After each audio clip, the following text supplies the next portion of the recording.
Ketua DPRD Kota Makassar Rudianto Lalo menyambut baik kunjungan Ketua Tim Koordinator dan Supervisi Pencegahan Korupsi Adlian Syah Malik Nasution ke DPRD Kota Makassar. Ketua DPRD Kota Makassar juga mengapresiasi keterlibatan KPK dalam membantu pemerintah Kota Makassar mencegah terjadinya korupsi di PAD Kota Makassar dengan pengawasan online. Selama 4 bulan KPK melakukan pengawasan pajak, pendapatan asli daerah Kota Makassar meningkatkan hingga mencapai 1,7 triliun pada November 2019.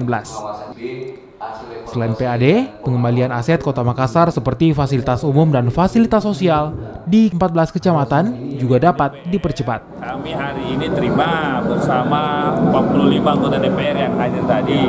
Itu bentuk komitmen DPR mendukung segala kegiatan, segala bentuk supporting KPK terhadap pencegahan korupsi. Nah, ini juga kan KPK di Makassar ini kan sangat luar biasa perannya terkait dengan meningkatnya PAD kita.